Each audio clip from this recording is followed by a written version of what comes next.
Hello, everybody. This is José Ignacio from the Uncomfortable Dialogues 2022. Thank you very much for joining us today. We value your participation and feedback. Today, we have the honor of having Ivette de Rubens in our virtual studio.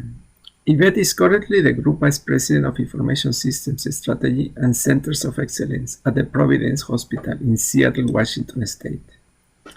Yvette is an exceptional businesswoman.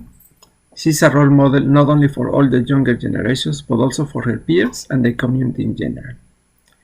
She started her career at Microsoft Mexico, and over almost 20 years, she climbed the corporate ladder, working in 3 different continents in multiple challenging jobs.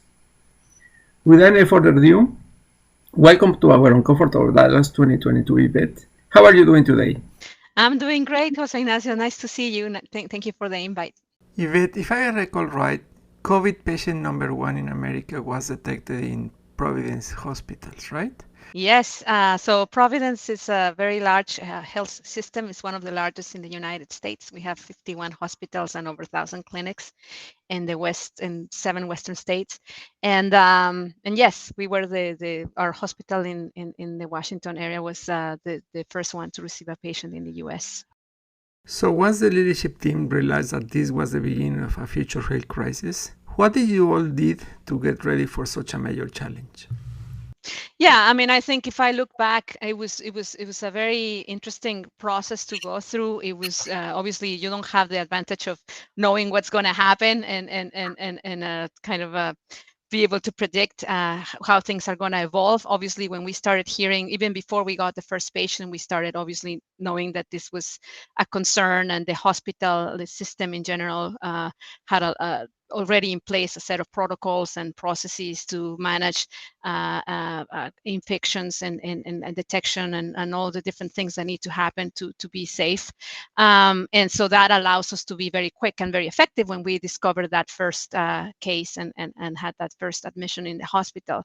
But then the challenge is, what do you do at what time, right? We had a lot of dialogue about, well, what's safe? Do we need to keep people in the office? Do we need to send people home? When is the right time to make those decisions in a way that is effective and also not overreacting, not affecting our operations? So it's a balancing act. And looking back, I think we did pretty well. I think that one of the things that really helped us was having a very strong strategy that is based on technology. So I work in the information services area, and for us, we were deep in the weeds of our digital transformation, and so we had made a lot of progress in standardizing our productivity tools, our communications tools, maturing, reinforcing our cybersecurity systems, our network infrastructure, and all of those things came very, very handy when all of a sudden we had to send all of the administrative caregivers to work remote,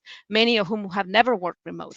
Yeah, I mean, first of all, is maintain the calm, keeping people focused and really not you can't sugarcoat a crisis like the one we went through, but you can provide, leaders can provide a sense of assurance, security of like we know what we're doing, we have the elements, we have the capacity to respond, we are prepared, and make sure people are very, very secure on that. And then it's laser focus, like all hands on deck. Literally, we established a command center. We had daily calls at different times of the day to see, well, how are we doing to support our labs? How are we doing to support our telehealth? I assume that as part of this intervention, you have to recognize all these unsung heroes, all the people who are working behind the barracks, making sure that all the supply lines will continue to provide life into the hospital. Correct. So can you tell us more about that experience? Yeah, so I mean, for us, it was interesting because even among our for information services, we have about 3,000 people in all the states where we operate, distributed across, and there's a lot of roles that, like mine, where we have the privilege or the advantage of being able to do our work from wherever we sit, right? Doesn't really matter if we're remote or not, but there's a lot of us, a lot of our people are supporting our clinicians, our nurses, our doctors at the site of care. And so we had to be very mindful of providing them with the right guidance, the right support, and also I just think that as people, right, being a lot of people came to us sometimes saying, hey, I feel guilty. I don't want to be remote while my colleagues are exposing themselves and going to the hospitals. And then we had people making the call for themselves, like, I want to go volunteer. And we had lots of people who didn't really have to, but they went and volunteered at the hospitals and did what they could to help during the surges, during the worst parts of it. And it just fills you with pride and a lot of admiration for people that step up in that way when the time comes. We've seen a lot of that for sure. Excellent. No, well, kudos to those unsung heroes, because at the end of the day, Yeah. they are really making the difference between Absolutely. ideas to execution. Yeah. Absolutely, yes. Yvette, unfortunately, we're running out of time. So I have one question for you. You are truly a role model for all the younger generations, including the female engineers. So can you share with them a couple of ideas for them to pursue their dreams effectively?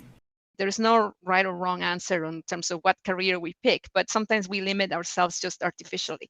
So let's get curious. Let's understand where our passion is. What do we feel like it fills our cup, like they say. And then on the other hand is don't be afraid of asking a lot of questions, making mistakes. I think when you're young in your career, you tend to sometimes feel like other people who have made it or are ahead of you in their careers, they know something you don't, and they are better than you are somehow. And it's funny because I look back and there was a time in my career when I was like, I think I need to change my mind about this. Like, I think I mean, obviously other people will know more about all kinds of stuff than you all the time. It doesn't matter at what point, but